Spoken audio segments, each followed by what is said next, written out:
strategic move that Eddie is making for AJ? Why are you not thinking, let's get him set up for kind of animal? That was years and years and years ago. Like, Clarissa is a way different fighter from when she was back in. Thanks to those joining me live and to those that will be joining me on our defenses that she's had to have recently.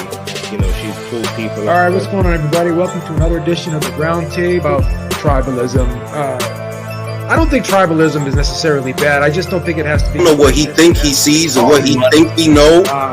But he going to the hospital, bro. Like, bro, you not winning that fight. You guys mentioned, I think, D-Style, you mentioned him versus Regis Prograis. I'd love, that sounds like a... I don't need you, you know, and PBC and others, in my opinion, it's like, oh, this is my guy. Like, there's a relationship. Flat out, it's tough, and we call box, and we go to the end of the round, and then... That would say, what do you mean by acting black? That's a fair question, but a participant of trash talk knows... And they're announcing a fight 3-4 months from now. And he ain't going to fight. I bet you anything. He's not going to fight somebody as good as John Wright. And thanks to those joining me live and those that have joined me here on the archive. This is the 4th year anniversary of the RoundTable. I'm being joined by the one and only Joe Habib from Ringside Reporter. Check out the RoundTable on his channel next week on Ringside Reporter every Thursday. We alternate in this channel and his hot Boxing Minute back in the mix. He looks like he's mixing out there. He looks like a DJ out there. Like, you know what I mean? Shout out to you, brother. All right. Glad to be here. Glad to be here. Absolutely. Lyndon from Boxing Deep Dive. Follow him here on YouTube and on Instagram under that same name. Catch all his content. Dave from Shoeshine Boxing. How's it going? And of course, Michael Montero happens to be a Tigers fan, so now I got to kick him out. Like, you know what I mean? Like, it is what it is. Like that, but I'm just fine. Go Rangers. So, man, let's get this one started. There was some news. This just yesterday. It was official. We already knew about Benavidez Morell, which I had doubts about, if I'm honest, but it got done. I'm glad to hear that. Right, that's a great fight. And then on top of that, it's going to be on the same card as Spence Fundora. It looks like Fundora's a no-go. They made an agreement to allow Fundora to go do his own thing, I guess. That's the Spence fight. That will be, it looks like one of the first big events of 2025. So we're already getting the schedule rolling for next year. Joe Beeb, your reaction to this card? I love the Benavidez fight. Something that I was hoping for and I was calling for a long time. You know, and I said, and I was very critical because a lot of times, you know, Benavidez would be calling out Canelo, but, you know, the fights he was fighting instead of Canelo while he was waiting, I wasn't crazy about him. And I said, if he goes and fights someone like Jesse Hart, with all due respect to Jesse Hart, if he fights him next, then, you know, he's being, I would call him and say he was being a hypocrite, right? But he went out and he is fighting a very worthy challenger, and this fight is a very significant fight, and it's going to take some time before he'll be able to fight the winner of Beterbiev-Bivol. So you can't ask for a better fight than this. So I have been critical of him, but at least now he's doing what I hoped he would do. So a lot of that criticism can get pushed to the wayside at this particular time. All right. Hot Boxing Minute. Well, what do you make of this card? Got no complaints on my end. I think it's about time we saw both of them fight some young heavy hitters. They both look very impressive at 168 pounds. David Benavidez especially has kind of been picking up the pace, I guess, as he's figuring he may not get the Canelo fight. He fought Demetrius Andrade, fought Caleb Plant. You know, now he wants to take on, well, then he did Oleksandr Volstik, looked unimpressive at 175 pounds doing that, but he still got the win, clear decision win. I like this fight for both of them. Now we're going to see who really wants it. I think it's good to get undefeated young fighters that appear to be very hungry and ambitious to get them in the ring to each other, especially this early in their career. At their young age, they can get a loss like this and easily rebuild, you know, depending on who loses or not. And it's a fun fight with a lot of stuff to look at as far as what they both bring to the table, because they both bring a very different set of features to the table. I like this matchup. Okay. Lyndon, reaction to, you know, Spence Fundora and Morell Benavidez looks like that's going to be on the same card.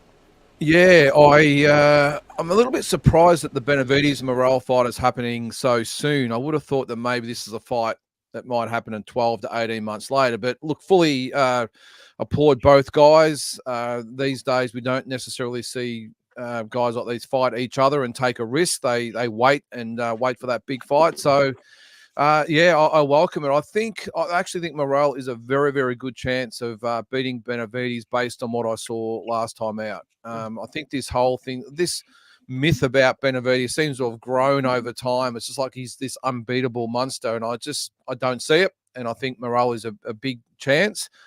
Like the undercard too, they're talking about Valenzuela and Pitbull too, which will be good to add to that.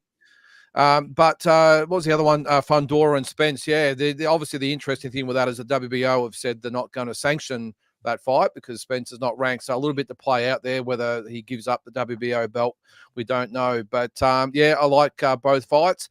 I think Fundora wins that fight based on what we saw on from Spence that last fight against Crawford. I think he's very close to the end, and I think Fundora wins that and sets up that Crawford fight and possibly Tim Tszyu if he beats Murtazalyov next week, if it takes place, that is.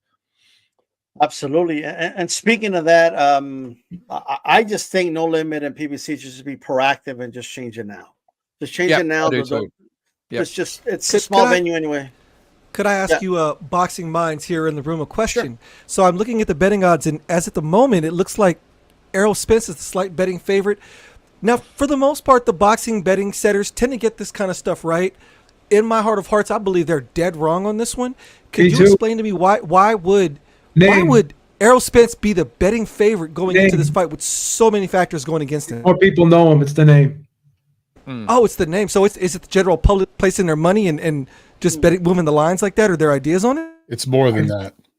I think it's because of the familiarity of Spence's name recognition, and I just think that people they don't know Fundora enough. A lot like the average person, they don't know Fundora enough, so they're just making Spence the favorite. He's putting the Texas hat, D style. Because he's from Texas and he's built different. He's going to beat Fundora. Fundora's going to win. I think Fundora's going to beat the dog crap out of him, to be honest. That's what I think. Yeah. I think he was wagering. I don't think he was the same. I think he wins. I think he's going to beat Fundora. And I don't think people would be talking the same about Fundora if it wasn't for that cut. That Tim Tszyu was beating the shit out of him before the cut. So I agree. And he got knocked out by Mendoza. People are forgetting about that. I would pick Tim Tszyu over Spence right now too. I would too. Yeah. I don't think I would pick Madrimov over Spence right now. Man. All right. Sorry. Man, well, you don't have to apologize. I mean, it's what it is. Like, it's just 200 pounds right now. I don't even think he makes 154 comfortably. I'm being honest. He's probably drunk right now. I got the bet. That's the thing. He's not like Bernard Hopkins living a Spartan lifestyle. Like, we know Spence balloons up in weight and he likes to drink. But I mean, I want to wait till my turn, so I'm going to shut up. Yeah, Mike, he's being so disciplined tonight. I know. All right. Look. Beeb's apologizing because he's Dave hasn't gone yet, so Dave has got to go before me. So yeah. Well, Dave, what are your thoughts on the card, brother? Well, what do you make of it? And are you excited? Well, the main event is fantastic. I can't believe two guys that Canelo Alvarez basically avoided the WBC mandatory, and David Benavidez and David Morell even further away from a shot at Canelo. Both of these guys taking on the biggest threats at the former 168. They're taking on the biggest threats to each other at 175. I think that's fantastic. Both of them have interim titles. Both of them, naturally, whoever emerges as the winner should be first in line to fight the winner of this Saturday's mega unification fight for Undisputed. They should be right in line. Now, David Benavidez, I already saw that he's going to be training with Memo Heredia. And I was at the media day workouts when he was training with Memo Heredia, and I had never seen David Benavidez in better physical shape. He did not have him in the last camp. He literally had a six-pack like on the Wednesday before the weigh-in, and that's pretty rare for David Benavidez. I think that's going to be a big factor on how he develops as a 175-pound fighter. I do have high regards for David Morell. He's fantastic at everything, punching, defense. It's going to be a super fight. It's way too early for me to make a prediction, but I do think David Benavidez made the right move by going back with Memo Heredia as a strength and conditioning coach. The fight between Fundora and Spence being announced is a travesty. It's tragic. I can't believe PBC is still trying to ride on Errol Spence's former glory, his name, because it's a lousy fight. We all saw him get his face beat in by Terrence Bud Crawford. I'm disappointed that Terrence Bud Crawford doesn't want to unify. What's up with that? They gave him 10 days. They gave him 30 days initially. He refused to negotiate. They said, we'll give you 10 more days. And then we hear this big news before the 10 days is even up that he said, go ahead and fight somebody else. Why Spence? To me, it feels like a cherry pick. The WBO has said they will allow you to keep the title if you fight somebody ranked in the top 15. Jesus Ramos Jr., arguably a much, much better opponent. Okay, he beat the crap out of Brian Mendoza. Brian Mendoza beat the crap out of Fundora. Xander Zayas, with one of the most impressive performances I've seen in his career just a couple weeks ago, also ranked in the top 5 for the WBO. He said he wants to fight somebody in the top 5. Why is he not getting a title opportunity first? What about Charles Conwell, a very dangerous opponent, also in-house, I believe, at PBC, something very easy to make. But no, you're going to fight a guy that was something great years ago at 147, who has improved himself in the division, a very hot division with tons of talented people in the top 10. That fight sucks. And if they strip him for that belt, so be it. He deserves to be stripped for picking such an awful opponent. I do like the news hearing that Rayo Venezuela is going to immediately give Isaac Cruz an opportunity. That's old school right there. That's like that Tim. That's old school. You guys want to see me fight him again? Sure, let's run it back right away. I love that. So that's all I got to say. Thanks, guys. Mike, what do you make of it, and what thoughts did you have about the betting odds? Well, I just gotta say, my cousin just texted me. It's 2-2, Detroit, Cleveland. So I just gotta give an update. Tigers just tied it up. Okay. Look, when Benavidez Morell was first signed, I liked the fight, but I wasn't crazy about it because I'm like, oh, it's at 175. I forgot Morell had a fight at 175 earlier this year in LA. So he got a chance to acclimate to that weight class, right? And I think that's the promotion was planning this in advance, and that was part of the plan. I have heard from Morell's team. They've talked to me directly and told me they preferred the fight at 168. That's what they would have preferred. But management, they wanted 175. So they're being a good soldier and doing what they're kind of going along with marching orders. Benavidez is the favorite here. He should be. And Morell's team knows that. This is, I don't want to say it's set up for Benavidez to look good, but I'm going to give both men credit for taking such a good fight. It's the second best fight that could be made at 175 right now. So I give them both credit. But I would say the political power is with Benavidez, and he should be the favorite here, right? If it's a close fight in the cards, he's got it. Morell is fighting an uphill battle. That's the way I see it. But I love the fight. It's a good fight. It's not pay-per-view worthy. It's not, but that's what that promotion does. So it's going to be on pay-per-view. The co-main, when it comes down to Fundora and Spence, I understand that on the surface, everybody says Fundora should win. I agree with that. If you look at the trajectory of the careers and all of it, I get it. The reason the odds makers have Spence ahead is because they are jaded pricks like me, and they understand the politics of this. PBC desperately wants to get Spence another world title in a second weight class. That's what this is. Fundora will be stripped of the WBO. This will only be for one belt, but this is a chance to get Spence lined up for a title. Now, on the surface, I favor Fundora. He should win this fight. But mark my words, timestamp it. If this fight is close on the cards, do not be surprised if Spence gets the benefit of the doubt from the judges. I'm just telling you, that's the way this thing works. I've been around. Spence is getting stopped again, Michael. Everyone on this panel has been around. Spence is going to get stopped, Michael. Okay. He's getting stopped. Okay. He should get stopped, Joe. He should. If it's the guy we saw against Crawford, he's getting stopped. It's worse. It's going to be worse than that. Probably. Yeah. I'm just telling you, if he goes the distance, and again, I'm not trying to say that there's some kind of foul play at I'm just saying it's the way the politics of this thing Judges, works. judges You have to look have at who's the bigger brand. Judges, in my opinion, do have a subconscious bias to the bigger name. Absolutely. That's all I'm saying. That's all I'm suggesting. I'm not I agree. suggesting I anything don't beyond that. disagree There's with no that. like I foul don't play disagree here. with that. It's just the politics of this thing. When I look at it, okay, if this is a close fight, if Spence goes the distance, he could get a decision here that's highly disputed. It sets up that rematch with Crawford. I'm just saying. All that being said, Fundora should win this fight, and he should win big. I guess I'm in the minority here. I think I've always thought Spence could beat Fundora. I think he's gonna rip the body. Fundora's not that good. I like Fundora, but he's not. I agree with you, Eric. Zoo is beating his ass. So there's levels to this, and if Spence is 50% of what he once was, he's got a really good chance in this fight. He really does. Yeah, look, what about Fundora? He got blitzed and he got knocked the fuck out by Brian Mendoza, and I don't see anybody saying, "Oh, he's done." After he was basically put out of his misery, and he's been in a lot of wars himself. And here's the thing: like he could have knocked out Ocampo, he could have knocked out like Sergio Garcia. I get that he stopped Lubin, but again, that was a war. It was going back and forth, and Lubin is like. I just think Lubin fought the wrong fight in that fight, quite frankly. Lubin fought out of character. Yeah, and like I think Spence is gonna beat him. Like I don't think Fundora is the guy, and Fundora does not have the abilities of Crawford to exploit Spence like that. So I got Spence. I think the odds makers are right.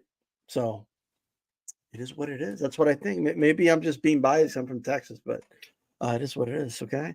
Janibek has been ordered by the WBO. This guy couldn't even take a breath. They didn't even leave him alone for a week. Like he's like, you've been ordered to fight Shiraz. The WBO has ordered him. He must. They gave him a certain time frame to negotiate and get that done. And who knows? It might go to purse bid. He may be going to England or something. Who knows, right? But Lyndon, what do you make of Janibek Shiraz being ordered by the WBO? Well, yet another fight that we're getting that we've probably been looking forward to. This is probably a little bit earlier than what I thought they might have put these guys against each other. But I again really welcome this fight. I'm a big rap for Sheeraz. I think he's very, very impressive. I'd like to see obviously his level of opposition improve. And Janibek, who's been just a beast at the weight. But the questions have got to be asked about the Mikhailovic fight, and I'm sure everyone saw it, but do we put it down to the fact that he had 2 days prep in Australia? And take it from me, being from Australia, it is a long flight and it takes it out of you. Even if he's flying business class, it would have taken it out of him. It takes probably a week to recover. So do we put it down to that? Do we put it down to the fact that he didn't rate Mikhailovic at all and turned up a little bit unprepared? Do we put it down to the fact that he just wanted to, get 9 or 10 rounds under his belt? Probably a little bit of all of that sort of stuff. But the question still had to be asked from me about, is he that absolute monster or beast that we all think he is at 160? And I think if anyone's going to really show that, it's Shiraz. As inexperienced as he is, well, I say inexperienced, but he's actually had 5 more fights than Janibek. But yeah, I think Shiraz is going to be the one that really shows us what Janibek's made of and whether, in fact, he is that premier 160-pounder. And all of a sudden, we're getting maybe some good fights at 160. You throw Adames and Lara and this fight in there as well, and all of a sudden we're getting some fights that might actually make sense in a pretty dull division at the moment. So I love the fight. I think I'm still going to stick with Janibek, but not with a lot of confidence. I think Shiraz is really going to bring it and give Janibek a very, very good fight. All right. Michael, he just fulfilled his IBF mandatory, but now he's got to do the WBO. He's been ordered. Do you think he'll drop the belt, or do you think it'll go to purse bid? Do you think they'll come up with an agreement before all that? How do you think, are we going to get this fight? Well, it's the WBO, and Alam Khanallah is represented by Top Rank. They do a lot of business with the BO, right? We're Bob's organization is what I call them. So I think they can figure it out and work it out. I hope they do. I really do, because middleweight's dead. I've talked about this on my platform a lot, and Lyndon hinted to this. The middleweight division right now is in serious trouble. There's just nobody there. And the 2 top guys clearly are Alam Khanallah and Shiraz. So I would love to see this fight. Neither one has really fought any killers, you know. And I know Shiraz, his resume isn't very good professionally. I think Alam Khalil is a little better, but don't forget his amateur career. He fought some good guys in the amateurs, right? So he has that schooling. And I think that obviously this is the best fight to make at 160. It makes sense over in the UK. If it's going to happen, Alam Khanallah has got to stamp his passport and go over there. And it's actually a fairly big fight over there. Anywhere else in the world, it's probably not going to get the interest from the casual fan. But I really hope they can work this out. I really, really do. It's clearly the two top guys. And anytime you get a number one versus number two, and it's a true 50-50, I'm sure we'll be talking about a situation like that later on in the show, right? We have a big fight this weekend. That's the number one versus number two. That's what fans want. Forget the belts. Who cares what belt's on the line? If it's number one versus number two, that's what we want. Hopefully this can happen. All right. Okay. Dave, Janibek has been ordered to fight Shiraz for the WBO belt. What do you make of it? First of all, I tried to go see that Janibek fight this summer. I was disappointed when he didn't make that. He didn't even show up to the scales on that Friday. You guys remember what happened in July? He had to be hospitalized on a Thursday, so they didn't strip him. They said he was completely dehydrated and whatnot. But, you know, in hindsight, it was 115 degrees that entire week. So I can just imagine that must have had something to do with him failing to make weight. He makes weight. He made weight perfectly fine this time around. A very big 160-pound champion in Janibek. And shamefully, I thought they should have stopped that fight much earlier on Friday morning. But look, everything he's putting up on social media, whether it's him or his handlers, I'm loving what I'm seeing. He's embracing the WB order to fight the other top contender in the only top contender in that division. Shiraz is developing a huge fan base in the UK, and I've been enjoying watching his rise. It's arguably the toughest fight. Obviously, Janibek versus Lara, you know, who would pick in that one, and we know who would pick Janibek versus Adames. You guys all mentioned that this division sucks. It's much like the welterweight division where nobody wants to fight each other with a title. And finally, somebody's going to emerge becoming a star out of this. And even if Janibek should lose to the much more inexperienced, and I mean his totality of his career, both amateur and professionally, in Shiraz, even if Janibek loses, it gives him the perfect opportunity to finally grow into his real weight and join all these fighters that are emerging as fun fighters at 168, you know. Canelo's not going to be at 168 forever, and you've got all these people putting out great performances recently. Caleb Plant, Berlanga exceeded expectations. Should Janibek take this fight and lose his title, he's just going to jump to 168 and make some big noise. There'll be a ton of people wanting. Who wouldn't want to see Jaime Munguia versus Janibek? I mean, whether he wins or loses, it's going to be a good profit. It's a win-win for Janibek. It's a win-win for Shiraz, who, if Shiraz becomes the winner and becomes a titleist, he can easily, hopefully, if politics don't get in the way, he can start making unifications. Maybe we'll get an undisputed middleweight champion in 2025. And we all know that Shiraz is humongous. So it's a great launch to him, his stardom. If he wins his title, I can only imagine what type of things he'll do when he finally moves up to 168. Just more big names in the division. This is a great fight. I'm happy to see the WBO ordering, and I'm happy to see that everybody looks like they're on board to make it happen. All right. It's funny you mentioned about the missing the weight back in July, making weight this time, maybe going up to 168. I never seen a fighter brag and throwing in people's faces that he made weight. He was on Twitter saying, "Where are my haters now? Because you made weight. You're supposed to make weight. You're defending your belt, bro. What are you doing?" Like it's just crazy. He put LOL. He's going quotations going to 168. Like, wait, I'm not the one that missed weight. You did. Like, but anyway, Joe Beeb, what do you make of this WBO ordering this fight? They're ordering it, but I'm not 100% sure that Frank wants to fight right now. You know what I'm saying? Because I know neither guy has really had a big name on their resume, because, as Mike said, and everyone knows, the division's not the greatest right now. But do you go after an Adames or a Lara instead and get a belt that way? You know what I mean? Because Janibek isn't a huge name. Are you going to make a ton of money fighting him? So, and he's, and Shiraz is 25. They can still wait a couple fights before they take on a Janibek. So I love the fight. I hope they do take it, but something tells me that, I don't know, they may not, they just may not be in a rush to get in the ring with Janibek right now. That's the only thing I'm kind of thinking about in the back of my mind, if they take that fight right now. All right. Because he's getting pretty decent money to be on these Riyadh cards, right? And he's getting paid by Turkey Al Sheikh. So what's the incentive? Money talks. Yeah, there's other guys out there that have belts that are easier fights. So okay. Money talks and bullshit walks. And in America, bullshit shoots. Like, you know what I mean? With guns. But anyway, a shout to Boxing Out Minute. Talk to us. What do you make of WBO ordering this right after he just defended his IBF? Well, I'm a little discouraged. I see in the chat and I see amongst my fellow boxing brains here that there's no love for the middleweight division currently right now in boxing.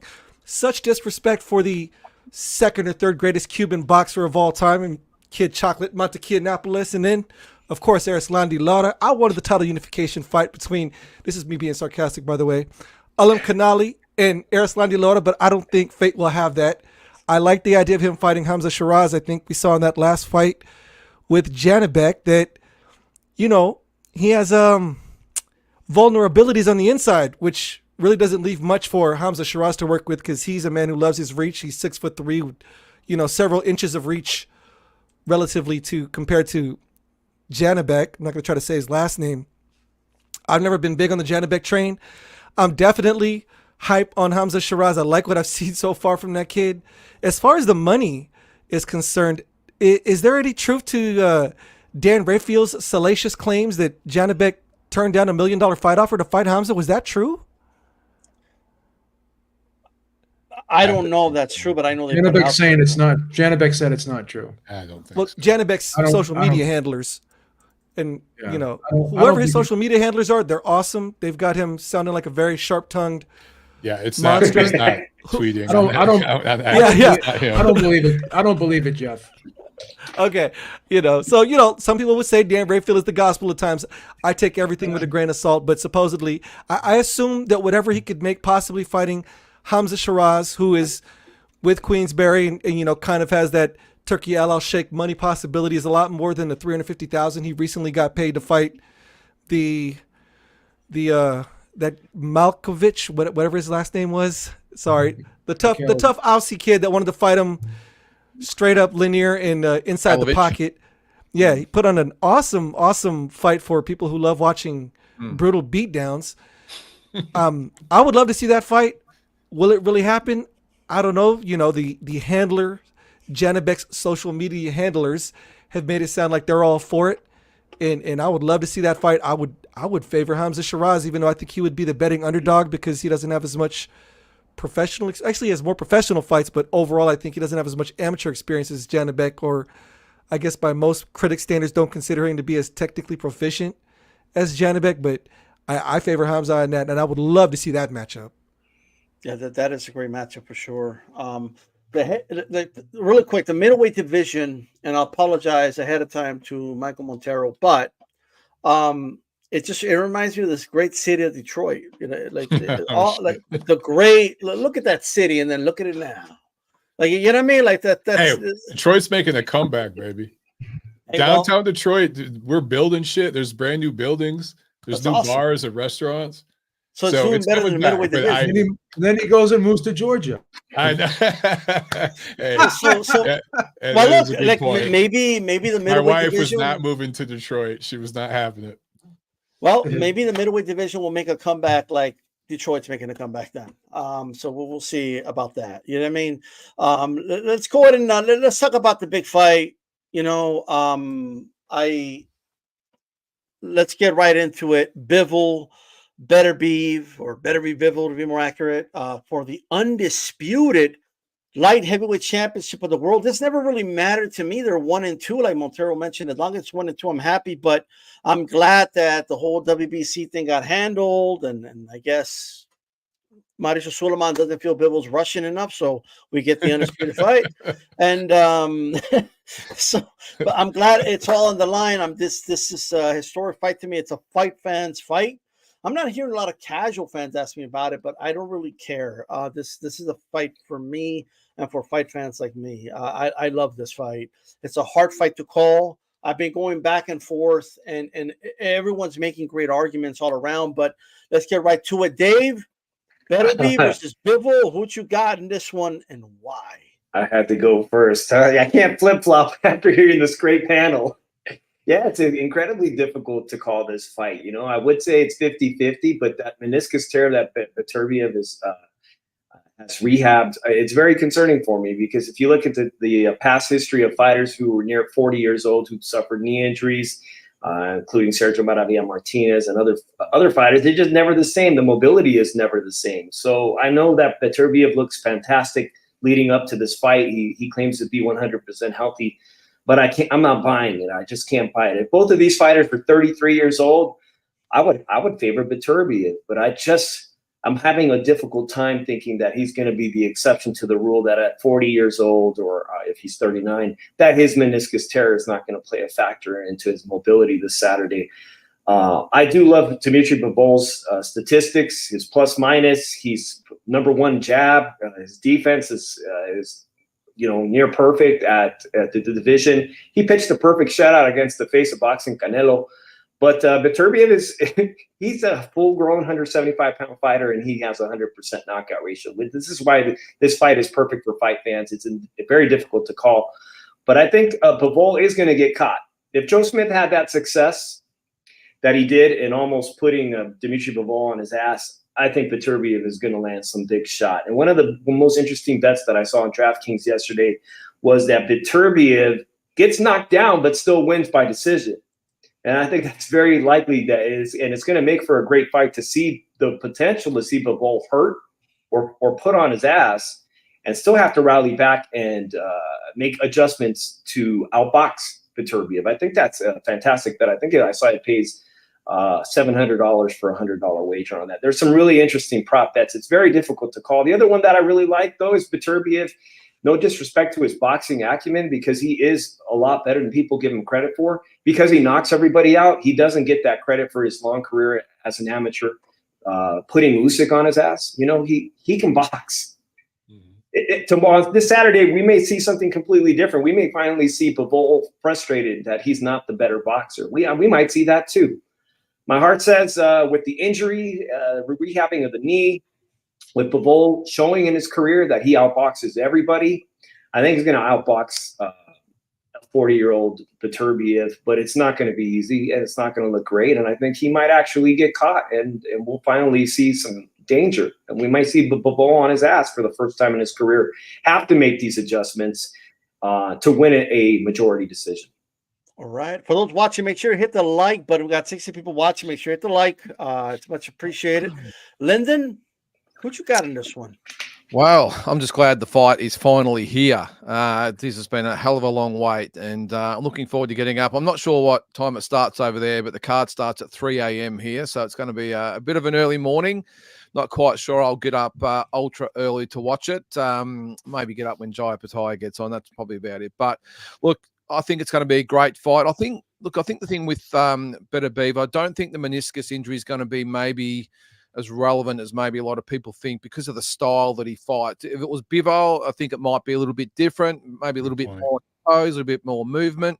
Beterbiev, I mean, he fights one way and that's straight ahead, but he's a tough guy.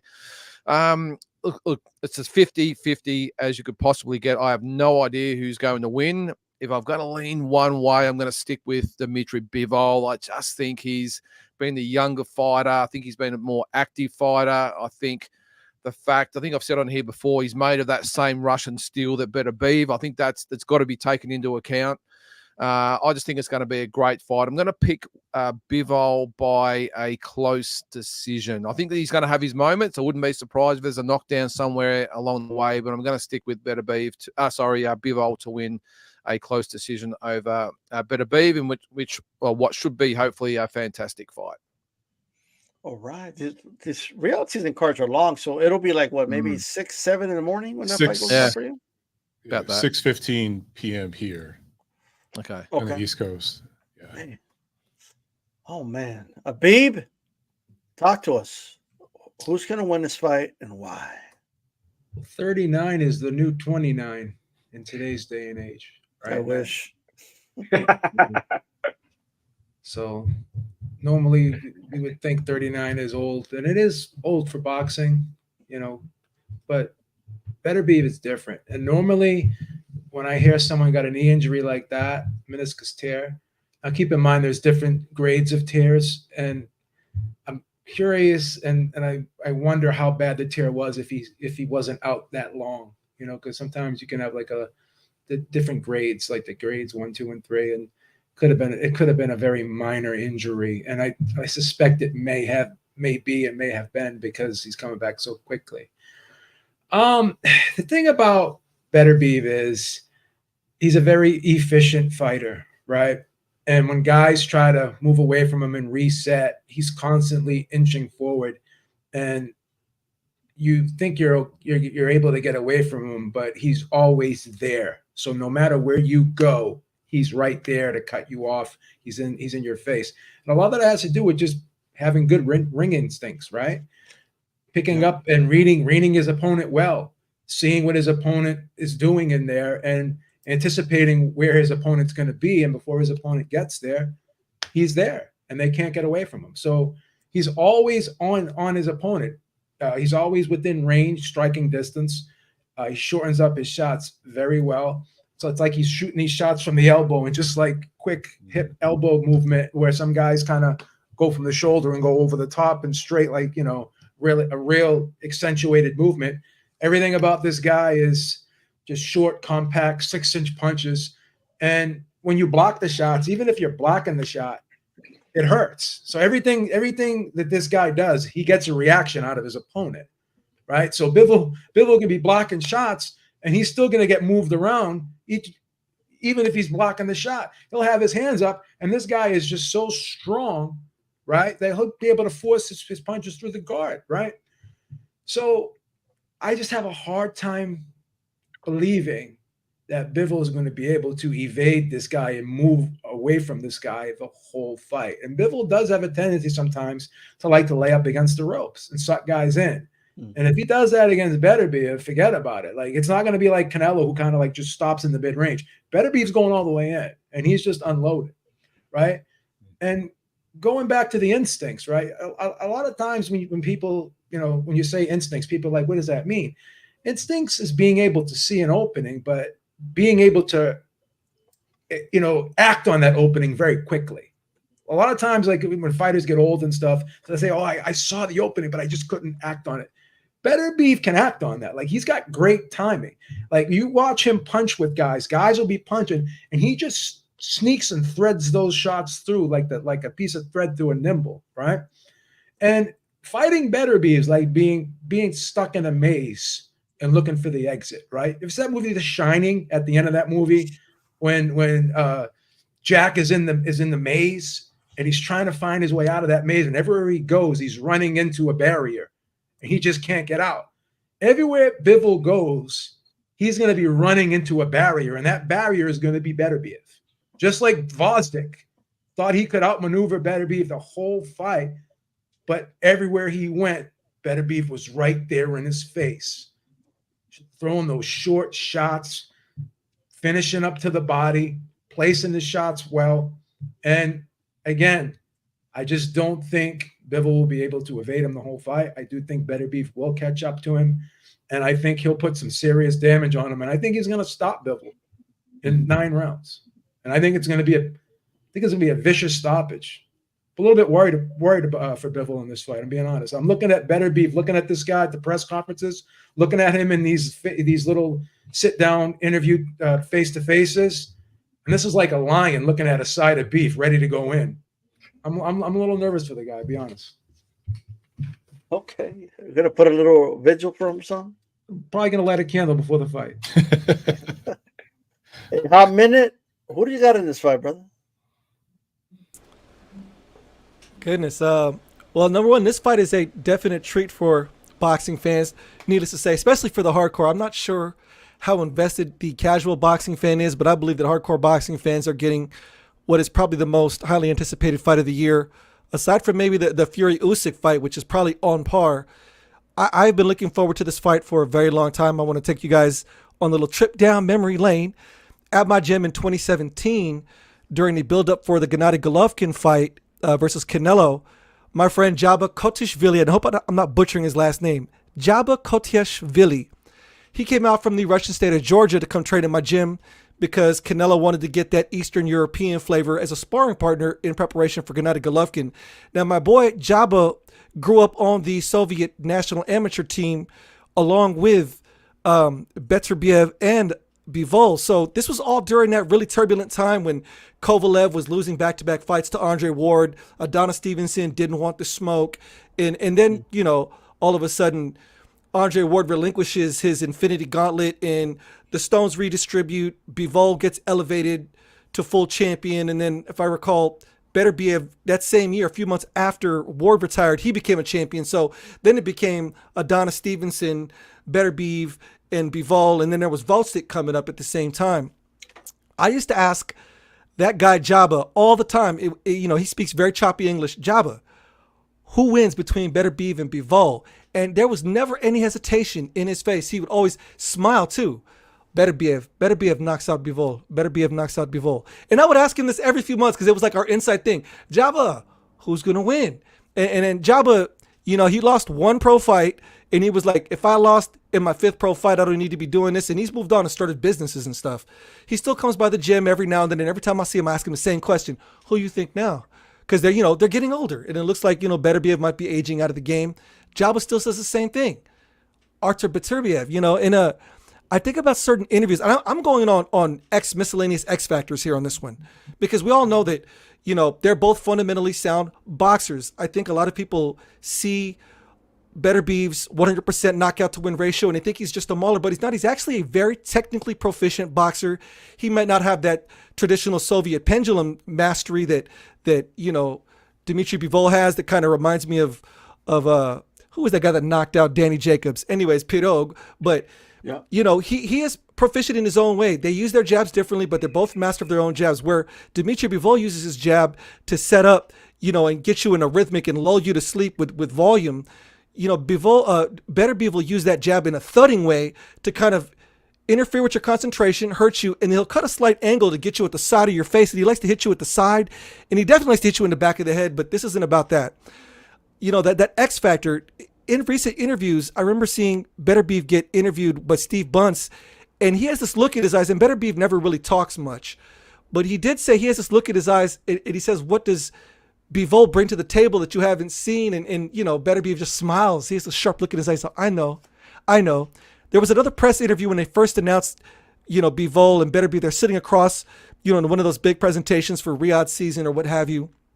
And one of the media people goes, what took so long for this fight to happen? And Beterbiev looks over at Bivol. He goes, ask him. He knows. He knows.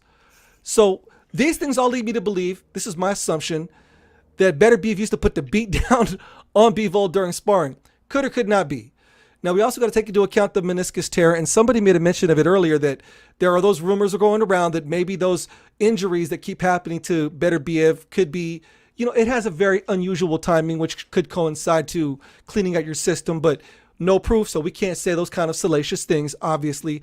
And the time in between these fights, 1 year, 9 months, has never been a problem for Beterbiev in the past. So I don't suppose at 39 years old, it will be a problem now.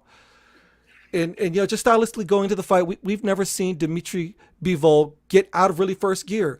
He's a lot like Shakur Stevenson in that he's defensively one of the best in the game. Him and, you know, Shakur 1A, 1B. And just like Shakur, he has no problem stinking out an entire arena full of the 3,000 people that will pay to see him fight just to win the fight. And there's something to be said about that he will stay ice cold. But Beterbiev, in his own way, is an ice cold, stoic, Marcus Aurelius type operator that will not lose focus on what their game plan is. So going into this fight, it's really going to come down to who can impose their game plan the best. Will We've seen Beterbiev against movers and shakers and technically proficient feet guys like Alexander Volstik or Marcus Brown, the greatest headbutter in the game that isn't named Josh Warrington. And we've seen him break those guys down systematically. And the fun thing about watching those fights is you notice that Beterbiev doesn't even worry about investing in the body shots. His head punches are so concussive that gradually you'll just start to see those stars, and eventually it's just all bad. Dimitri Bivol, how does it work when it gets to crunch time? Because you got these two immovable objects coming at each other, and I could see it going one of two ways. Beterbiev possibly getting a stoppage 9th or 10th round, or Dimitri Bivol just running away with it on points with an 8-4, 9-3 type of performance, which is what we're used to seeing him do. I don't obviously lean towards Bivol getting a stoppage because he can't really stop much. That's not really his style, and overcommitting against Beterbiev is not going to be what he wants to do. As good as Bivol is at cutting angles, moving laterally, well, I wouldn't say cutting angles. He's good at moving back and forth and staying within distance and moving laterally. Beterbiev, like I said, he uses that thudding jab, and he'll cut angles. He's deceptively good at cutting angles. If you really watch what he does, he'll hit you with that jab, and then he'll just get a little 5, 7 degrees, sometimes 8 degrees. He just moves slightly out the way to catch you flush at the side, and that's why everyone just kind of goes delirious. Will that meniscus tear be an issue? Like Lyndon said, this is not Sergio Martinez, a person who was dependent on his athleticism using angles. Beterbiev has never had to use angles. By most accounts, he's kind of a slow boxer. He knows he has the power. I got to get to you. I'm going to slowly triangle and cut this ring off and make it smaller and smaller and smaller. And I'm favoring Artur Beterbiev to get a 10th round stoppage in this one. I would not be shocked at all if Bivol won this by decision. Like I said, this is the most highly anticipated fight for boxing fans. I think the last time I was this excited to see a fight was Crawford and Spence, and I was absolutely certain Crawford was going to smash Spence. In this one, I'm not so certain how it's going to work out, but I'm leaning in favor of Artur Beterbiev by 10th round stoppage, and that's my thoughts. All right, Michael. Whew. Wow, you guys set it up. All you guys made great points. I agree with a lot of what was said here. Before I get into breaking down the fight, let me just show gratitude. We're getting number 1 versus number 2, and these guys are clearly the best light heavyweights in the world this decade. Post Andre Ward retiring, and Beterbiev was his mandatory when he retired. I'm just putting that out there. These guys are the 2 best light heavyweights in the world. The fact that we're getting this fight with no A-side, B-side bullshit, and I feel like they're fighting on neutral territory. We're getting this 3 times in 1 year, guys, because we're getting Usyk Fury twice.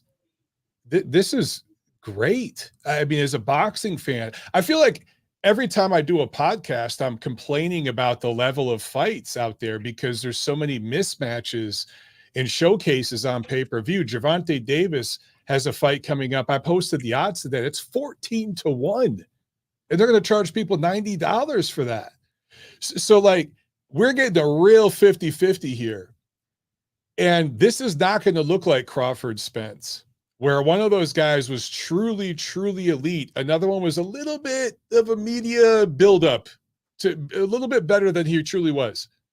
This is going to be more like Usyk Fury, a 50-50 fight, ebb and flow, back and forth.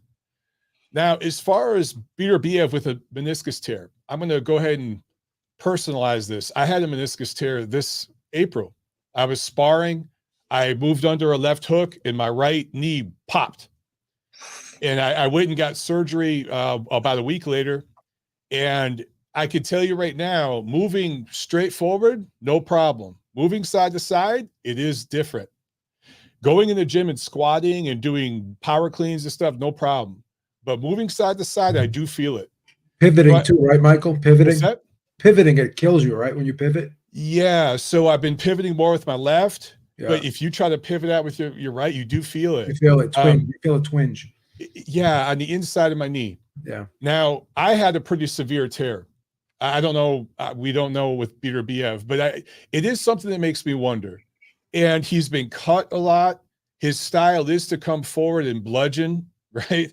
And he takes punishment, but he doles out way more punishment. At some point, that style, the cuts, the injuries, it will take a toll. At some point, he's going to look human. He's looked superhuman so far in the ring. He literally has. And he's taken guys like Bohachuk and Marcus Brown, who are two really good boxers, and he's just beaten the fight out of them. When I look back to his amateur career, he was defeated by Usyk, and I want to say it was multiple times. And Usyk used in and out movement. Now, I know he put Usyk down in one fight, but Usyk used in and out movement and lateral movement and outboxed Beterbiev. It can be done. That was a long time ago. I get it.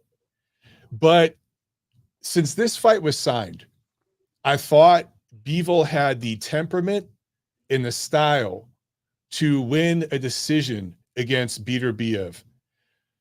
It makes me nervous that I feel like when I first had that prediction, everybody was picking Beterbiev.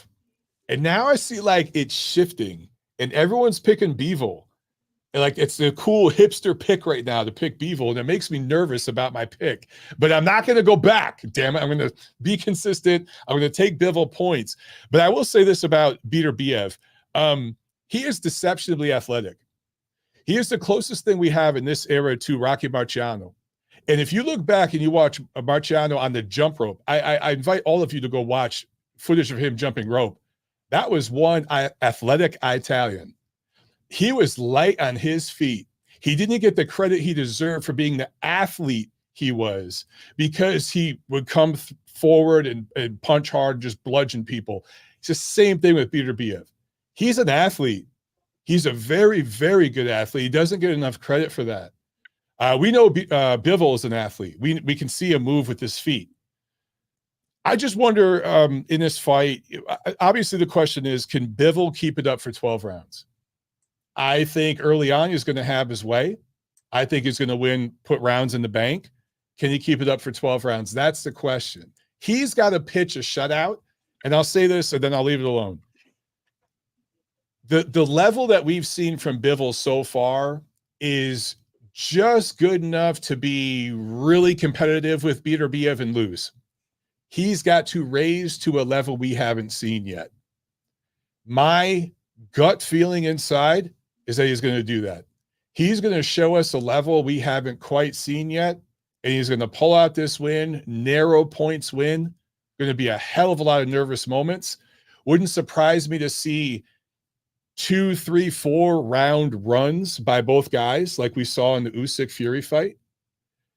But I'm going to go with the guy that is fresher, healthier. And okay, I lied. One last thing. Bivol does have some personal issues going on right now. I'm not going to get into all the drama, okay?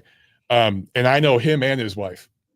And not get into it. But we have seen guys before where those sorts of personal issues ruin them and distract them.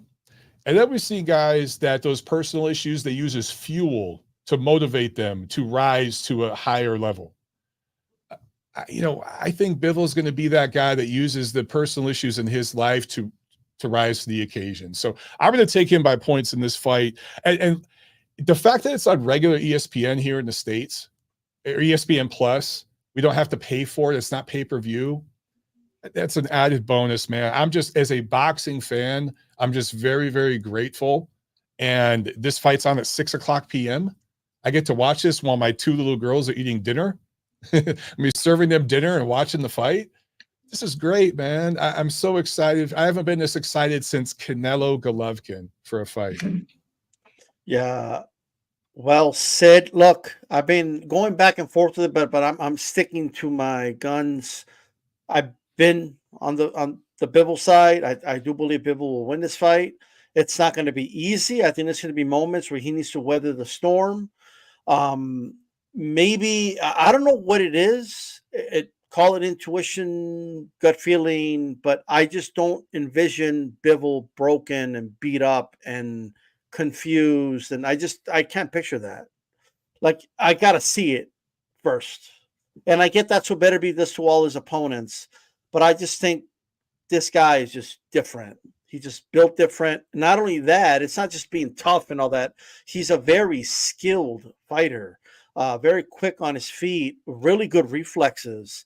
And when you put that on top of all that, I just think Beterbiev is going to have a hard time, getting to him early. Eventually, he will get to Bivol in the middle rounds. But I just think Bivol is going to find a way to weather the storm in those middle rounds and kind of just outbox Beterbiev in the later half. It may even be uneventful, but given the stakes, given how dangerous Beterbiev is, if it's a very uneventful last few rounds or something, I'll forgive Bivol for it because it's what he needs to do to win, right? So I think it's going to be interesting, but no guy winning will shock me. I will say that. There's only two scenarios I don't see happening. And one is, that is, and that's Bivol stopping Beterbiev. I don't see that at all, right? He needs to box him, and that's how he wins fights, and I think that's what he'll do. But I can't wait for the fight. To move to the next topic, I'm going to go first to you, Lyndon, because I know you got to get going. No, I'm good. I'm good. I've sorted it. It's all good. Okay, all right. Well, still going first for you anyway. Okay. All right, Fury Usyk 2, full card announced. Bohachuk, Madrimov as the co-main. What is your reaction to that? And also Fury being first on the bill. It's Fury Usyk.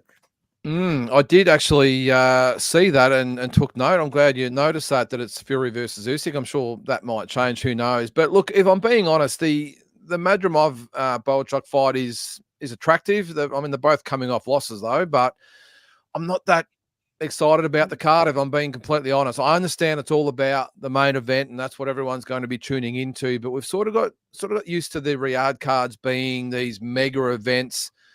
And to be honest, again, I don't think the LA card with Crawford Madrimov was exciting. I had some good fights on it, but not great fights. The one this weekend, I'm not that excited about either, apart from a few fights in that as well. So I'm not quite sure now the dust has settled on the whole Riyadh thing and the Saudis, that maybe they've sort of got into the fight game and they realize they don't have to have these mega fights all the time. But I don't know, I'm sure you guys might see it a bit different, but I'm not that excited about the undercard. The Madrimov Bohachuk fight will be entertaining, but it's not certainly going to get me out of bed at 3 o'clock in the morning to watch it. So I don't know. Look, end of the day, I'm just there for the main event, and I think it'll be a lot like the first fight. I'm sort of hoping our man Fury can get one back on Usyk this time. But as far as the card itself, it might change. Maybe they'll add a fight. Who knows? But at this stage, a little bit underwhelming for me. All right. Okay. Dave, we got to get going, brother. So what do you think of this announcement? The Bohachuk, Madrimov on the co-main? Bohachuk has continued to surprise me. A very close loss to Virgil Ortiz. Maybe we can even make the argument that he deserved that win in Las Vegas. It was a fantastic fight. I was there for that one. You were there for the Bohachuk fight in March with Tim Tszyu. I mean, he just continues to impress me. And Madrimov, giving Terrence Crawford the hardest fight I think he's ever had in his entire career. I applaud these two guys, to a former world champion and someone and Bohachuk, who I'm sure would love an opportunity to fight somebody for a world title. I applaud them for taking on a very difficult stylistic fight. Both of these guys are very, very exciting on their own to watch. I think Madrimov made a lot of fans out of his performance against Terrence Bud Crawford, and Bohachuk he's just a beast. I mean, he can dish it and he can take it. The punches he took from Virgil Ortiz, and it was Virgil Ortiz that was floored multiple times, right? I think it's a great addition to otherwise lackluster card, and I'm happy to see fighters coming off losses, not taking, we're still waiting to see who Devin Haney's going to fight, if anybody. There's champions lose their fights and they want to rebuild their career very slowly and take an easy way out. This is not an easy way out, and this is one of the plus things. I think that Riyadh season has been putting together very difficult fights, or fights that we would none otherwise see. I like this fight a lot, so I think it's going to be a banger. Thanks a lot, everybody. I hope everybody enjoys probably the best fight of the year, and I'll see you guys next week. Peace out, everybody. All right, peace out, brother. Michael Montero, talk to us. What do you make of the? First of all, what's your opinion on Usyk being second on the bill? And he's the That's undisputed crazy, champion, man. you know? And well, not That undisputed anymore, but yeah. they better fix that because that's disrespectful, and also it's going to give fuel to like the conspiracy theorists out there that will say, "Oh, the fix is in." You know, clean that shit up. Usyk's name should be first. He's the champion. As far as the co-main, that's a nice fight. And you know, Lyndon mentioned these guys are both coming off losses. Yeah. Well, a lot of guys coming off losses want a tune-up. They want a soft touch. These guys are going right back into it against the top guys. So I give them credit. I don't know Madrimov. I haven't been able to talk to him, but I have talked to Sergey. And he actually is tweeting on that X account. That's him. That's not handlers. That's him. And he's a hungry guy. He eats, drinks, and sleeps boxing. And he's showed marked improvement, in my opinion, in recent fights. And he's just a guy that's going to be doing this for a long time because he loves it. He really, really loves it. I like this fight. I think it's a quality co-main. The rest of the card is shit, if I'm being honest. It's just like this weekend. I like the heavyweight fight, the rematch. The rest of the card, right? But Fury Usyk 2, Usyk Fury 2, I should say. I like the co-main, the rest of the card, but yeah, you're buying it for the main event, right? It's just nice that we get this co-main where it's two guys coming off a loss, but they're clearly two top guys in that division, and they're going to make for a good quality fight. That's what you want to see in a co-main. So that's going to be one where I'll fully admit I'm going to tune in right at the start of that fight. I'm probably not going to watch the rest of the undercard. I'm going to watch the co-main and the main event, but I'm looking forward to it. Okay. Joe Beeb, what do you make of the announcement? Bohachuk, Madrimov on the co-main and all that good stuff. Yeah, that's a very tight fight, tough fight to pick too. I like that fight a lot. I think the way those two styles match up, it should be an interesting fight, entertaining fight as well. Johnny Fisher versus David Allen. Obviously, these guys are not world level. You know, they're very entertaining fighters. I kind of think though, because those two guys, the way their styles mesh, it should be a fun fight to watch. It's not bad for an undercard fight. But other than that, I think the rest of the card really isn't spectacular. So this is an okay undercard. It's not, again, it's not great, right? So I mean, a lot of people are just very disappointed in the undercard, and that's their right. I mean, if you have a right to your opinion. If you don't like it, you don't like it. That's your, you have a right to say that. But for me, I don't think it's horrible, but I don't think it's like fabulous either. We've seen definitely better undercards than this. But in the standard of today, I know we've gotten spoiled as of late with these Riyadh season cards and all, and they've been really good undercards. But rewind a couple of years back, these undercards were used to be horrible, right? And if you want to go compare this card to a couple of years ago before these Riyadh cards, then this is still better than what we got before. I would have to say at least that. So okay. Hot Boxing Minute, talk to us. What's your opinion on the bill? Like Usyk's second, right? And what do you make of the co-main? I got to be the oddball here. I like this fight card, and I'm like, dang, I'm not a boxing hipster. I promise you guys, I'm not. I like this fight card. Obviously, I want to see Usyk and Fury go at it again. I thought Fury did very well in that first fight. I didn't think it was a one-sided beatdown or an outstanding display to where it looked like Fury might not have a chance in the rematch. I'm not sure why people say that, because I've watched that fight a few times, and each time it looked like a very competitive affair up until Usyk kind of put his foot on the gas pedal. I love the Bohachuk Madrimov fight. One could argue both of them deserved the win in their last fight. Bohachuk, I'd say more than Madrimov. Bohachuk, I don't know.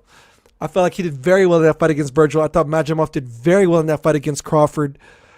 And that's not to turn my back on my patriotism as as an American to Virgil Ortiz and Terrence Crawford. I like Moses Satama. I love how they're considering him to be one of the up-and-coming great heavyweights supposedly coming out of the UK. I'm not so sure if he is that dude, but I love that he's fighting Dempsey McKinney because he just went the full distance with that guy that, gosh, what's his name? Oh, Flip Ergovic. You know, I like the Romford Bull. I'm all about the Johnny Fisher hype train. Dave Allen. That's going to be fascinating because I don't know if Dave Allen should be in there with Johnny Fisher, but let's throw him in there and let's see the Romford Bull do what he does again. Peter McGrail, I saw him putting hands on Jericho O'Quinn on the undercard for the Sonny Edwards-Bam fight, and Peter McGrail was putting the beats on him before a crazy punch came out of nowhere and knocked him out in a potential candidate for Fight of the Year. This was like last year, if I'm not mistaken. So I like that fight card. I'm definitely invested in watching the undercards on that fight, but I favored Tyson Fury in the first fight, and I don't know who I favored the second fight. It's hard. It's hard not to favor Alexander Usyk going into that rematch. But yeah, I like that fight card. So yeah, I got to be the outlier here. Yeah, look, I think the theme is we've been getting spoiled with the Riyadh season card, like with the names especially. Like, even if they weren't competitive, at least you had a name in some type of showcase fight, or you had other fights, and some of the, especially the heavyweight fights, have been really good. Yeah. Like, you know, we were getting Joseph Parker. Like, you know, yeah, go ahead. Can I say something real quick? Turkey Al-Sheikh blocked me on Twitter, and I have never blasphemed the name of Turkey Al-Sheikh. I might crack jokes in private about, you know, the washing, but I've never like made posts to attack Lord His Excellency. So if there is a spy for His Excellency in here, I did kind of crack a joke about Jake Donovan kind of stepping up to Turkey, because that's bold. That's really bold. And Jake is a ballsy dude. More power to him. But if by chance His Excellency has social media spies watching all the channels, Turkey Al-Sheikh, please don't block me on Twitter. And that's all I wanted to say. You were saying in private somebody leaked you out, so somebody ratted you out. Like, what's going on right now? There's rats out here. What's going on? Rat your team, man.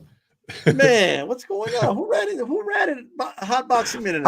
You will never see me. You will never ever see me virtue signal in this sport of boxing.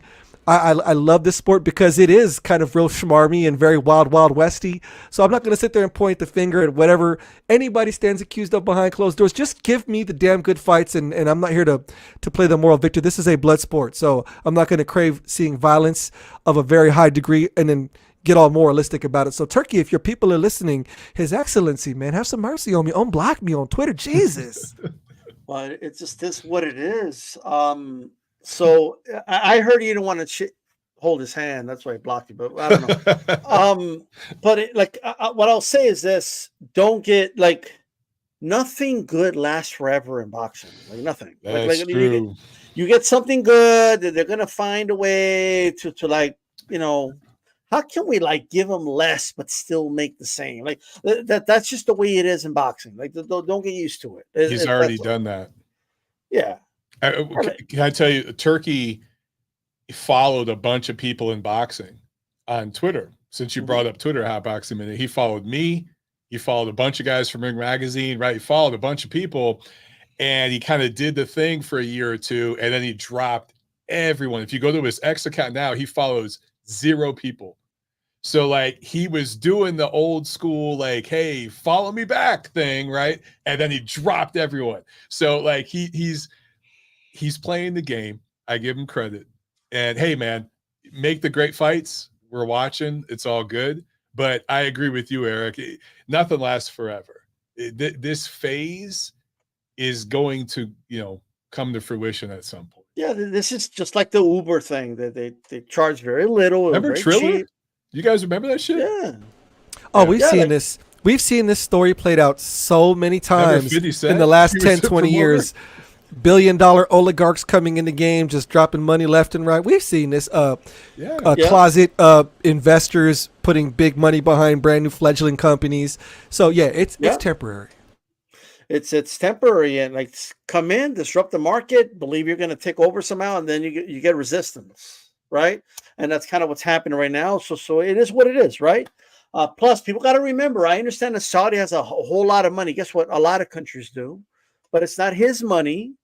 It's the crown's money over there, and he's got to be careful with what he's doing. Like this is what it is. You know what I mean? Speaking of undercard, we didn't quite get to nothing specific. You guys can go wherever you want with it, really. But any thoughts on the undercard for this weekend of the Beterbiev fight? Anything that's has your interests? Start with you, Lyndon.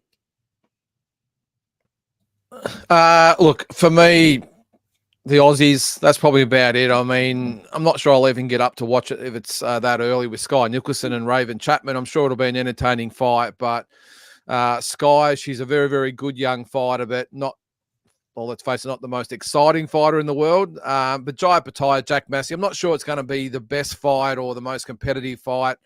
I think Jai does the business there. But again, as with the Usyk Fury card, it's a little underwhelming. I'm not that excited about seeing Chris Eubank. I've never been a fan of Eubank. I think he's, well, a bit of a fraud if you ask me. Wardley and Clark should be a good fight. The first fight was a really good matchup. I'm sure that'll be all action again. But apart from that, look, have I missed any there? I'm not sure. I'll have a quick look there. Ben Whittaker, yeah, good young prospect. Liam Cameron, yeah, journeyman. So yeah, look, I don't like to bring down these type of cards, but it's not the sort of thing that here in Australia, getting up at 3:00 in the morning is going to make me jump out of bed. It might get me out of bed at about 6. So that's probably about the best they could do. All right. I think the Jai fight will be after 6 your time, I think it's on about 6, yes. That's that'll like be the co-main, I think, right? Maybe they'll do a concert before the Jai fight. You know what I mean? Those concerts, man. Ugh. Yeah. Talk to us, Montero. What anything that's catching your eye about the undercard? Or thoughts on it? I mentioned it before, the heavyweight rematch, Wardley and Clark. I like that fight. The first one was a good fight. And Wardley had some good moments there. And I think he's going to follow up on that. And we're going to see him kind of improve and move to the next level in this fight and stop Clark. That's what I see. But I'm looking forward to that. Opataya, he's one of my favorite guys to watch.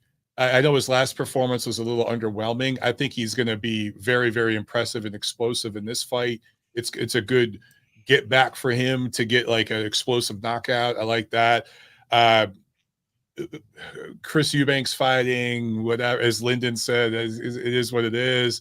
The rest of the card, yeah. So this is going to be like, put this on kind of as background until that heavyweight fight. This is all about the main event, man. It's all about the main event. Okay. Hey, Joe, I know you're a big Jai guy yourself, but what are you looking forward to? I'm looking forward to the Wardley Frazier Clark fight. Definitely, I think everyone would be looking forward to that one. It's a good fight. It's definitely the second best fight of the card, actually. Okay, all right. Hot boxing minute. What are you looking forward to, or any criticism, whatever thoughts you have on the undercard? You know, leaning on what Lyndon said about not being a big fan of Chris Eubank Jr., one time I was having a discussion with my friend in the UK. He works for Matchroom. He's a youngster. I want to say he's 20 years old. He's the homie. And I remember dragging Chris Eubank Jr. I was like, dude, I can't stand that dude. And I could see like he was crushed to hear that. I could see he was a huge fan of, or at least he grew up a fan of Chris Eubank Jr. And it was so beyond my understanding. And I was like, bro, really? I was like, dude, I feel like he was always ducking the good fights and kind of just living off his dad's name, if you ask me. But that's just my opinion on Chris Eubank Jr. You know, fighting Triple G's leftovers or what have you. I've never been a believer in Chris Eubank Jr. I love his pops, obviously him and Nigel Benn. I love that whole era of middleweights. But yeah, I'm not a Chris Eubank Jr. believer. I love the rematch between Frazier Clark and Fabio Wardley. That first fight was epic, a contender for fight of the year. Seeing two big, young, hungry heavyweights going at it like that, fighting for regional dominance is dope. There's a lot of history behind that British heavyweight crown. And the first fight was such an epic back and forth that Frazier Clark was using his amateur pedigree, establishing himself with that jab, kind of befuddling Fabio Wardley before Fabio Wardley finally just bit down on his mouthpiece and was like, I've got this knockout power in my hands. Let me just throw something heavy. And then it was just this awesome back and forth thing. So it's going to be neat to see who adapts to who. I can see that fight going either way. I can see Fabio Wardley just doing it again and really biting down in that mouth guard and just trying to get past that jab and knocking out Frazier Clark, or Frazier Clark really leaning heavier into that amateur background he has and staying behind that jab and really just making it a really tough chess match for Wardley. And the only other fight I'm really invested in on that fight card is the girl fight between Raven Chapman and Sky Nicholson. Only because I want to see Sky Nicholson lose because she's ducking the homegirl Tiara Brown, and maybe she isn't, but that's what I like to believe, and that's the narrative I'm sticking with. Raven Chapman is her toughest opponent, her first real opponent that has a pulse going into a fight with her. So I'm eager to see how she deals with that kind of ring generalship and kind of pressure that Raven Chapman can apply. I think Sky might be able to use her twinkle toes to keep it a snooze fest behind her jab, but hopefully Raven Chapman has an answer to that. And that's about it. I think Sky Nicholson, my brain tells me Sky Nicholson is going to win by boring decision. And I'm hoping that Ray Chapman just throws a monkey wrench in her plans to, stay ducking Tiara Brown. Yeah, That's look, Sky gets a lot of, and people have a right to their opinion. Like, she's not very entertaining to watch, right? I thought her last fight, though, I think she did sit on the punches more. So it looks like she's working on that, to be honest, if I'm honest. So it looks like maybe she's aware of that. And maybe she's trying to put on more of a show. And who knows, maybe she'll have a spectacular performance here. However, Raven is a tough fight. I'm very surprised at the odds. I think this should be closer to a 50-50, to be honest, because I think Raven's the goods. But and Sky should get more credit for this win if she does win. Like, it shouldn't be a 6-1 favorite, quite frankly, but it's whatever. I'm not an odds maker guy. So I'm looking forward to that fight. And I've seen a lot of content creators on here say things like, I never want to watch that girl fight ever again. Man, that was boring as shit. Like it's that's how they talk about, and it's just this, you can't force people to like it. You know what I mean? But hopefully Raven's style can, give us a good fight. And if she could pressure Sky effectively, maybe it'll be a great fight. Who knows, right? So I'm hoping that's a great fight. What gets to me, and of course I'm looking forward to the Jai fight. And I know it's a gimme kind of, but he's earned it, to be quite frank. But to me, it's the whole, we're making history fighting in Saudi Arabia. What does that say about the country of Saudi Arabia? That in the year 2024, you're bragging about how you're going to have a women's fight and you're making history. This is Jesus Christ, bro. Have you all let women drive yet, or we're not there yet? I don't know, but His Excellency Turki Al Sheikh is awesome. I like Turki Al Sheikh. Unban me on Twitter, Turkey. He's not condoning what I'm not saying nothing.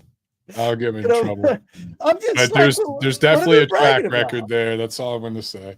That's like saying, "Oh yeah, we're making history. That there's no child labor in this country no more." Yeah. What are we doing? But okay, cool. But at least we can say that Turki Al Sheikh is being more progressive than certain boxing promotion companies in the States that have not been putting on women's fights. And I'm not going to say no specific names, but we know who they are. Oh, well, there you go. Shit, that's right? a good point. And the of course, media doesn't call it out because they don't want to lose access, but it is true. And by the way, Eubank,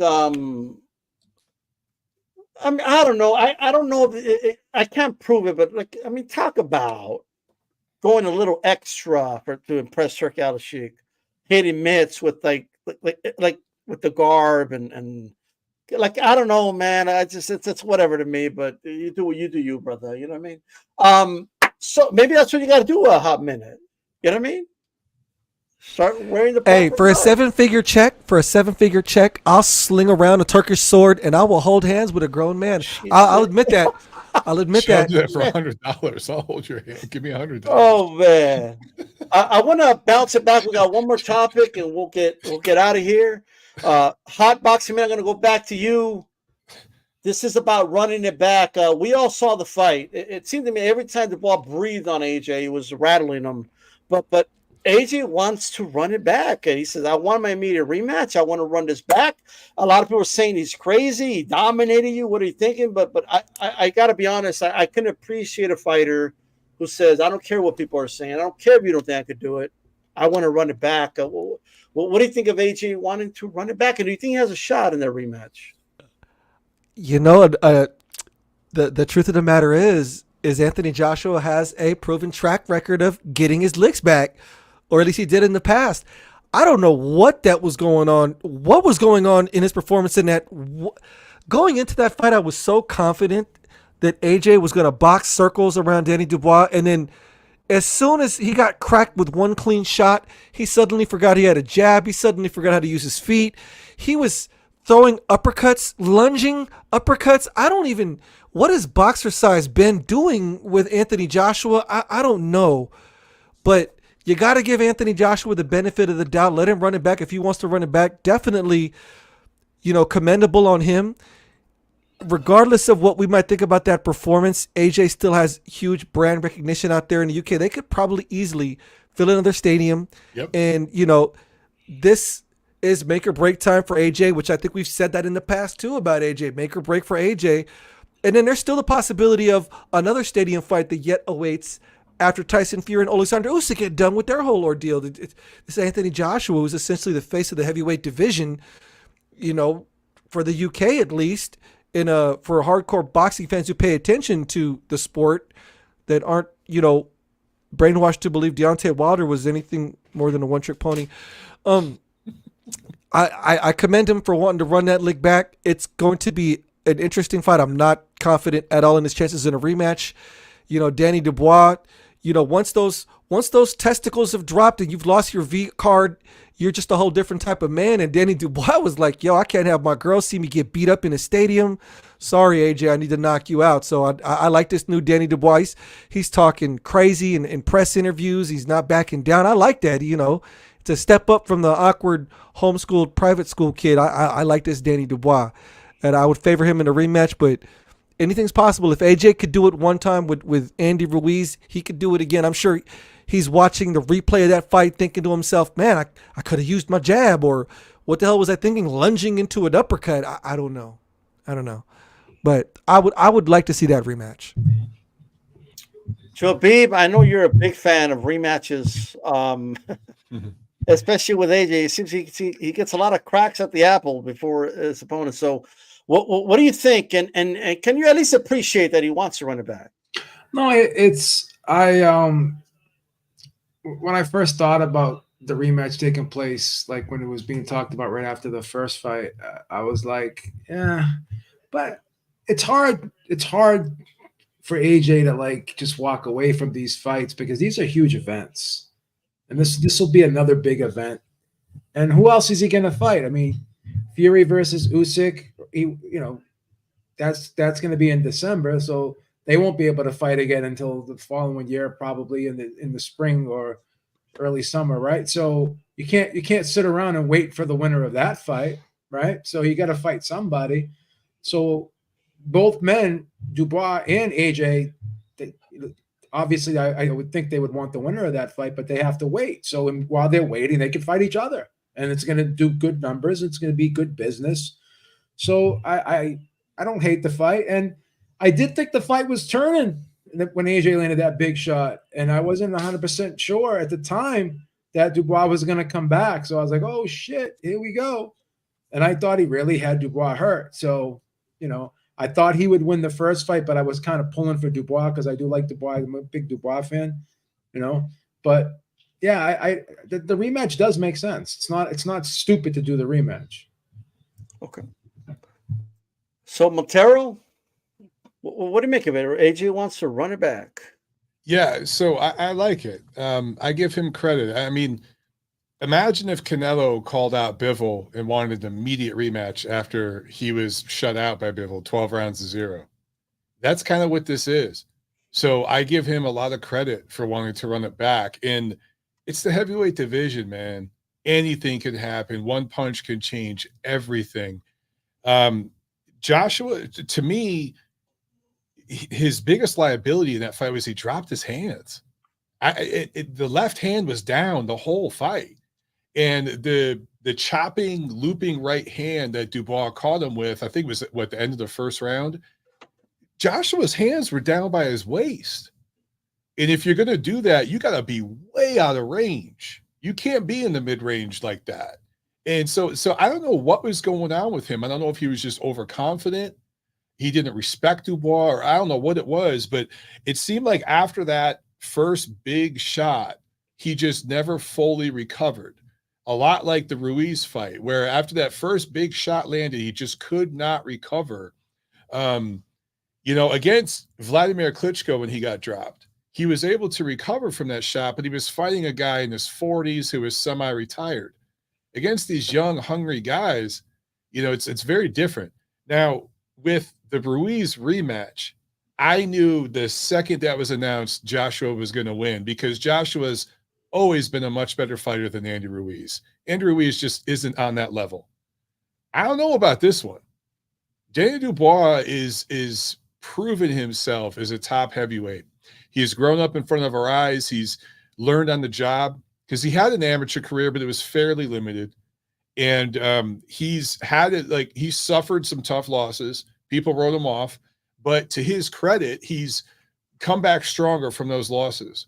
So I like this rematch, man. They could go right back to Wembley and do a big crowd. It's all about the date. They just have to get the date correct and then put it there when there's nothing else going on in town. It'll do 90,000 people. It's Anthony Joshua. He's the biggest sports star in the UK. Even though he just lost to Dubois, he's still a much bigger brand than Dubois. He's the name.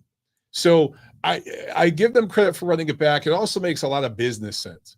And it's going to be an entertaining, fun, heavyweight slugfest, because now there's pride on the line, even more so for Joshua. It's one of those that I'm going to watch live. This is going to be one of those fights I have to see it live, because anything can happen, guys. It's heavyweights. It's the truth. All right, Lyndon, what are your thoughts? AJ wants to run it back. Yeah, look, I think it's a good move by AJ. I mean, I think Beeb said, what else is he really going to do? Usyk and Fury, if they don't fight for a third time, are at least out of action until probably the second half of 2025. So, and I think at this stage of his career, AJ is at the point where he's not really interested in probably fighting some of those other guys on the fringe or in the top sort of 10. He's after the biggest fights possible. And again, with Beebs, I agree. I think in the 5th round, well, I thought the first 4 rounds were probably the worst 4 rounds we've probably ever seen in AJ's career, but he did actually have his moment in the 5th. Now, whether he got ahead of himself and walked straight into that right hand is probably another point. But I think AJ in the cold light of day would sit down, hopefully with a new trainer, by the way. I'm not sure Ben Davison is the choice going forward. I think he's been great for AJ more upstairs and in the mental state of AJ, but not necessarily with his technique and fight plan. And I don't think technically AJ was good in that fight at all. So, but I think if he had a different trainer, a better game plan, I think he would actually fancy himself to maybe box a little bit more conservative this time. Maybe he underestimated the fact that Dubois was going to come out the way he did. Maybe he's a little bit unprepared for it. I don't know. But I just think a better prepared AJ with a different trainer in his corner has got the ability to win the fight. And I'm not sure who said it before, but when you're fighting in front of 90,000 people every fight, well, of course you're going to want fights like these. And he is still the bigger brand. And I still think we're still gearing towards the Fury fight at some stage. I've still got a feeling we will get that. Yeah. But at this stage, I have no problem at all with AJ running it back with Dubois. And I think he's a legitimate chance to actually beat Dubois in a rematch if he fights the right fight. All right, well said. I'm all in. I like the rematch, and it's the only way to maybe save a potential big Fury AJ fight down the line. If he happens to win, you could go back and you could do that fight. Otherwise, you can't really do it now if you're just coming off a loss. So I don't think AJ really has anything to lose in this fight. So I'm looking forward to it. Look, I want to thank everybody for coming on. Lyndon, Michael, Hot Boxing Minute. Thank you guys for coming on. Next week, Ringside Reporter is the place. This is D-Style Boxing. Keep it boxing. We're out of here, guys. Peace. Peace.